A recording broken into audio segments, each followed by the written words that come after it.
ሰውን ከሀገር እንዳያወጣ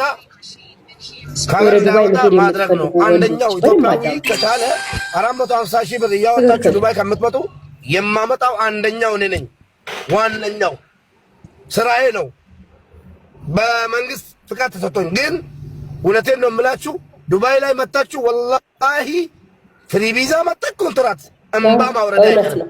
ለምን ለምሳሌ ፍሪ ቪዛ የመጡ ልጆች በኔ በኩል ስራ አስገብቻቸው ከነሱ ጋር አልቅሻለሁ። ለምን አይመስላችሁም? ማለት እዚህ ኢትዮጵያ ብትላችሁ ሲነገራችሁ አይመስልም? ቀን ማለት ነው 12 ሰዓት ላይ ካፍቴሪያ ነው ብሎ ሰው አስገባልኝ። 12 ሰዓት ላይ ቁሞ ማታ 12 ሰዓት ላይ ነው ለእረፍት ከስራ የሚወጡት። አስባችሁታል?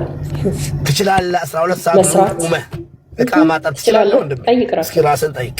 ሌላ ቀላል ነው የተባለው ስራ ማለት ነው። ስለዛ ከተቻለ ዶሮ እርባታ 450 ሺህ ብር ቀላል አይደለም። ሁለት ሰው ሁሉና ዶሮ እርባታ ትለወጣለህ። ሰው በ100 ሺህ ብርና በ200 ሺህ ብር እየተንቀሳቀሰ ምንድነው 500 ሺህ ብር እየከፈልክ እዚህ መጥተህ የሰው እጅ መጠበቅ? ምግብ የለኝም ምናምን። ከተቻለ አትጡ። ግድ ከሆነባችሁ ደግሞ እያያችሁ ውጡ። ማን ነው ይሄ ሰው ማን ነው እያላችሁ ውጡ። ህዝቡንም እስከ መቼ ነው አቢባ አሁን እዚህ ላይ ቁጭ ብላ ይሄ ሌባ ነው ይሄ ምን? አሁን እኮ አቢባ አንቺ ወላሂ ላዚም ብቻሽኝ የብዙ ሰው ፈጣሪ ይጠብቅሻል እንጂ የብዙ ሰው ጠላት ሆነሻል። እውነቴን ነው የምነግርሽ። ገባሽ? ፈጣሪ ግን ይጠብቅሻል። አንቺ ሌባ እንዳለ ብር አለው። በጣም የሚገርምሽ ነገር በሚሊዮን አላቸው። ይሄ ምስኪን ህዝብ እየዘረፉ ሚሊዮነሮች ናቸው። ሚሊዮነር ግን እንደዚህ አይነት ስራ የሚሰሩ ሰዎች ፈጣሪ ስለሚጠብቃቸው ነው። ስለዛ ህዝቡን ትምህርት ብትሰጫቸው አቢባ ትምህርት ያስፈልጋል። በቪዲዮ ደጋግመሽ ስሪ፣ እኛ ሪፖስት እናደርጋለን።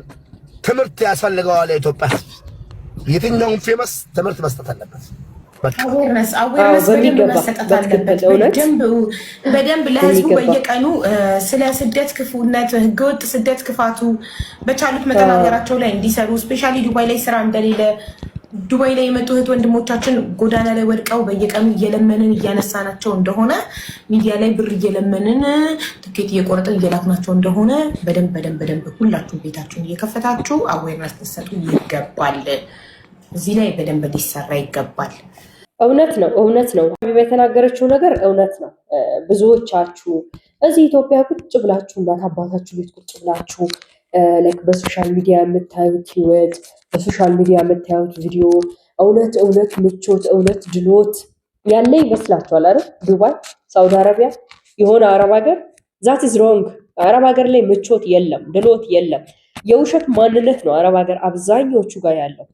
የውሸት ቪዲዮ፣ የውሸት ፎቶ፣ የውሸት ደስታ፣ የውሸት ፈገግታ ስታዩ በየሶሻል ሚዲያው እናንተም ለመሄድ የዓለም ጦርነት ትፈጥራላችሁ።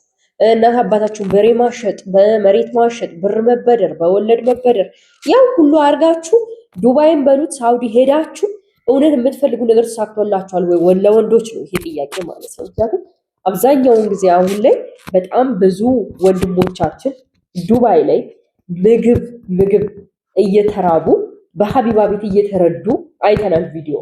ስለዚህ እባካችሁ ቅድም ቪዲዮ ላይ እንደሰማችሁት ለምን አገራችሁ ላይ ለምን ዶሮ እርባታ በጋራ አሰሩም ነው? 2-3 ሆናችሁ በህብረት መስራትን ልመዱ። ከዛ ባለፈ ደግሞ የአይ በህብረት አልሰራም ካላችሁ ምንም ነገር ይሁን አገር ላይ ሰርታችሁ ኑሩ።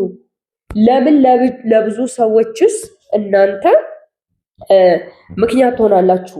ብዙ ሰዎች በቃ እናንተን ለመርዳት ብዙ ጥረት ያደርጋሉ አይደለ? ያንን ጥረት በሚያደርጉ ጊዜ ግን ሳይኖራቸው ሁሉ ሊሆን ይችላል። ስለዚህ ሀገራችሁ ላይ የሆነ ነገሮችን እየሰራችሁ ብትኖሩ። ሌሎቻችሁ ሀሳብ አስተያየት ካላችሁ ኮሜንት አድርጉ። አዲስ ከሆናችሁ ሰብስክራይብ፣ ላይክ ማድረግ እንዳይረሳ። መልካም ጊዜ